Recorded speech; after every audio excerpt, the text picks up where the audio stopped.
churches. They're so beautiful, yet in many cases they're so far away. That's where I come in. Welcome to The Pilgrim, the show where I go to national shrines, and other places of pilgrimage to show you them. Whether fly by plane to Las Vegas or drive to Indiana, welcome to The Pilgrim.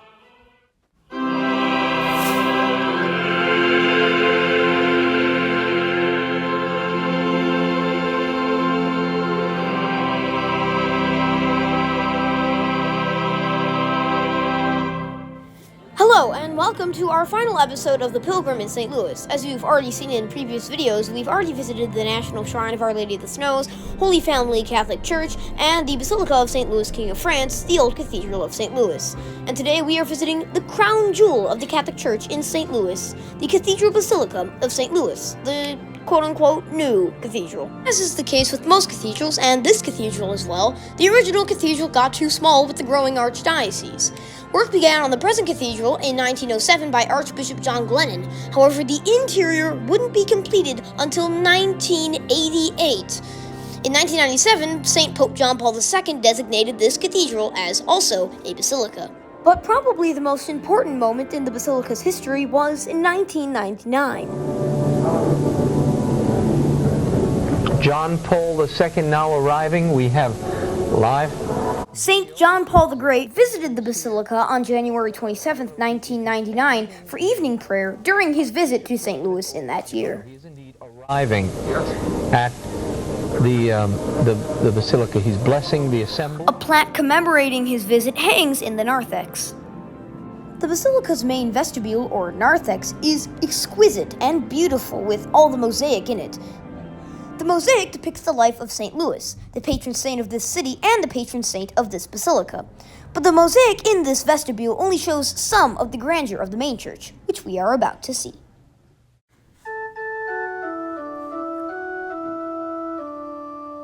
Gloria in excelsis Deo, et in terra pax hominibus, bone voluntatis.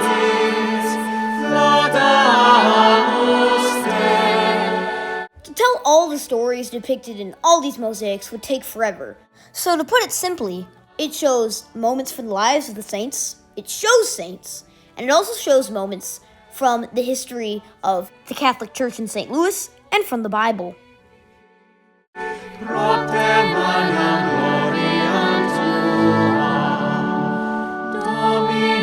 In the back right corner of the Cathedral Basilica is the All Souls Chapel. Hanging on the ceiling of this chapel are the galeros of former cardinals of the Archdiocese of St. Louis. Galeros were hats worn by cardinals of the Roman Catholic Church until they were abolished in 1969. It is a tradition that after the death of a cardinal, the cardinal's galero is hung on the ceiling of their cathedral, or it is hung above their tomb, until the galeros turn to dust. Memorials to the late bishops of the Archdiocese of St. Louis hang on the wall of the chapel. However, the bishops themselves are buried in the basement, or crypt, of the Cathedral Basilica.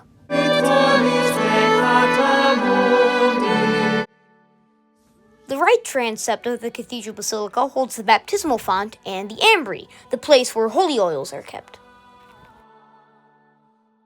To the right of the sanctuary is the Blessed Sacrament Chapel.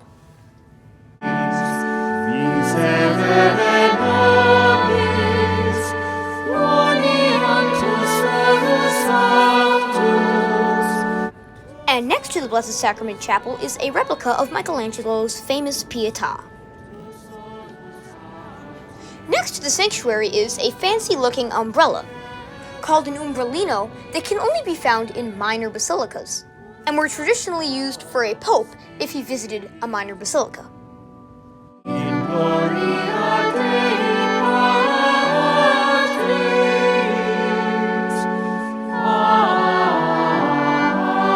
And since it is not just a basilica, but also a cathedral, the bishop's cathedra can be found in the sanctuary. If you don't know what a cathedra is, then watch Season 1, Episode 5 of The Pilgrim.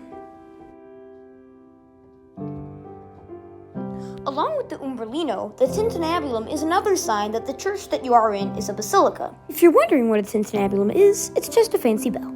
If you were paying close attention, there was a tintinnabulum and an Umbrellino in our last episode when we visited the old Cathedral of St. Louis, the Basilica of St. Louis, King of France.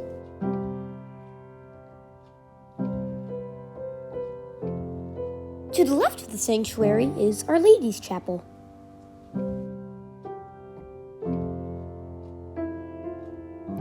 The left transept of the Cathedral Basilica holds a mosaic of the Sacred Heart.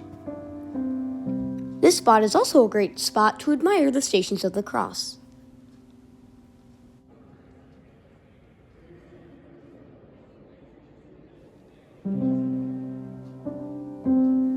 In the far left corner of the Cathedral Basilica, opposite of the All Souls Chapel, is the All Saints Chapel. Mosaics in this chapel depict the early classifications of saints as either virgins, martyrs, confessors, or apostles.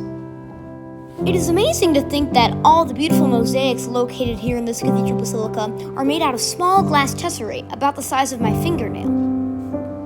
41.5 million pieces of small glass tesserae, like the ones I just showed you, were used for the creation of all these beautiful mosaics at the Cathedral Basilica, making it one of the largest collections of mosaics in the world.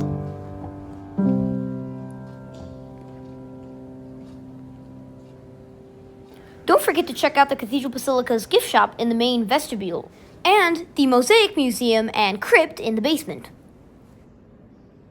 Outside of the Cathedral Basilica, there is a playground, a fountain, and a statue of St. Rose Philippine Duchesne, who's buried in Missouri. There is also a sculpture titled The Angel of Harmony, and on its base, a quote from Pope St. John Paul the Great when he visited St. Louis, which we will listen to conclude the program. America will remain a beacon of freedom for the world as long as it stands by those moral truths which are the very heart of its historical experience. And so America, if you want peace, work for justice. If you want justice, demand life. If you want life, embrace the truth revealed by God.